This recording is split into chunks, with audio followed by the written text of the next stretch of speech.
Hormonal imbalance, get back in normal now naturally.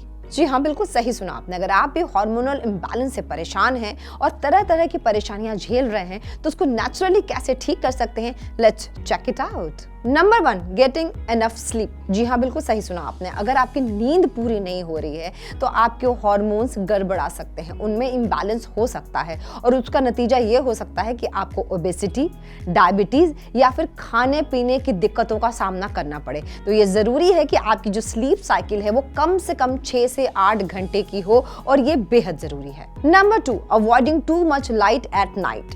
ये जो blue lights होती हैं ना, जो खास तौर से लैपटॉप से, फोन से या किसी भी तरीके के इस तरीके के गैजेट से निकलती है, वो हमारी आंखों के लिए तो खराब होते ही है, लेकिन साथ में हमारे हार्मोन्स को भी खराब करने में, यानी कि हमारे हार्मोन्स को भी बिगाड़ने में पूरी मदद करती है। तो इस बात का हमें ध्यान रखना है कि रात को खास तौर से हमें इस तरीके की आर्टिफिशियल लाइट से बच के रहना है। जब हम सोने जाएं तो हमें ये ध्यान रखना है कि उसके 1 घंटे पहले हमें इस तरीके के किसी भी लाइट का इस्तेमाल नहीं करना है, इस तरीके के किसी भी गैजेट का इस्तेमाल नहीं करना है जो हमारे हार्मोन्स को इम्बैलेंस कर दे। Number 3, managing stress. अब हमें ये तो अच्छे से पता है कि जब स्ट्रेस होती है, डिप्रेशन होता है, एंजाइटी होती है तो बहुत सारी बीमारियां होती हैं, लेकिन हमें ये नहीं पता कि इसकी वजह से हमारे हार्मोन्स भी इम्बैलेंस हो जाते हैं। और अगर एक बार हार्मोन्स इम्बैलेंस हो गए तो हो सकता है वो शुरू में आपको दिखाई न दे, लेकिन बाद में ओबेसिटी, डायबिटीज, कार्डियोवास्कुलर डिजीज, इस तरीके की बीमारियों से आपको परेशानी जरूर हो सकती है। तो इसलिए अपने स्ट्रेस को कंट्रोल करने की पूरी कोशिश करें।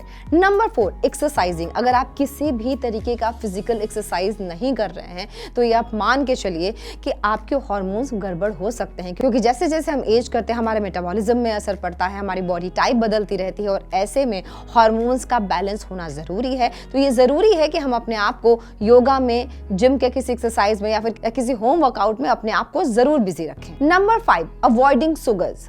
अब हम ये तो नहीं कहेंगे कि आपको मीठा खाने का मन करता है तो आप मीठा बिल्कुल छोड़ दीजिए, लेकिन हाँ, जो टेबल शुगर होता है उसमें बहुत सारी ऐसी चीजें होती हैं, हमने आपको पहले भी बहुत सारी वीडियोस में बताया है, वो हमारे लिए बहुत सारी बीमारियां लाती हैं और ऐसे में हार्मोन्स भी इम्बैलेंस हो सकते हैं। तो ज्यादा से ज्यादा हमें ये कोशिश करनी चाहिए कि जो नेचुरल शुगर है उसी का इस्तेमाल करें, उसकी जगह आप हनी का इस्तेमाल कीजिए, जैगरी का इस्तेमाल कीजिए और शुगर की जहां जरूरत हो वहीं उसका इस्तेमाल करें। Number 6, eating healthy fats and fibres.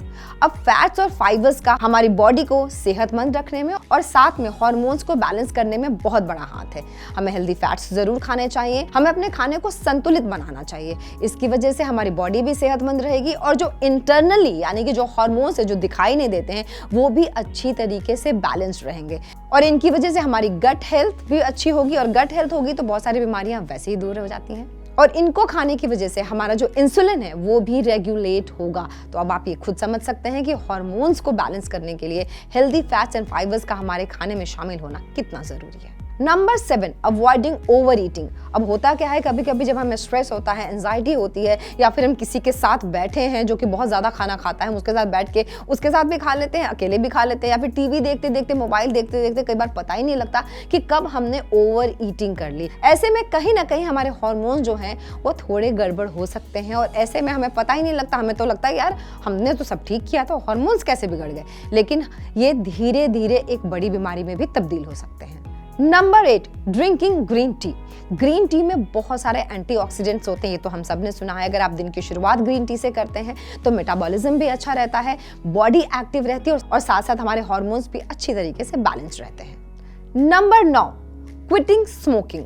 अब हम सबको पता है कि टोबैको हमारे हेल्थ के लिए तो बिल्कुल श्राप के बराबर है, लेकिन आपको क्या पता है कि उसकी वजह से हमारे हार्मोन्स जरूर गड़बड़ हो सकते हैं और खासतौर से फीमेल्स के लिए तो स्मोकिंग करना और ज्यादा खतरनाक होता है। लेकिन इसका मतलब ये नहीं है कि जो मेल्स हैं वो आराम से स्मोक कर सकते हैं। आपको भी स्मोकिंग छोड़नी है, लेकिन हाँ, इसका ज्यादा बुरा असर फीमेल्स पे पड़ता है और बहुत सारे हार्मोन्स जो हैं वो ऊपर नीचे हो जाते हैं। लाइक स्मोक में alter thyroid hormones levels, stimulate pituitary hormones and even raise levels of steroid hormones such as cortisol which is linked to stress. अब आपको समझ में आ ही गया होगा कि हार्मोन्स को किस तरीके से नेचुरली बैलेंस किया जा सकता है, लेकिन इसका मतलब ये नहीं है कि आप डॉक्टर के पास ना जाएं। आप डॉक्टर की भी सलाह लें, लेकिन हाँ, इन छोटी छोटी 9 बातों का ध्यान जरूर रखें। हेल्थ से जुड़ी ऐसी ही खबरों के लिए पढ़ते रहिए www.news9live.com।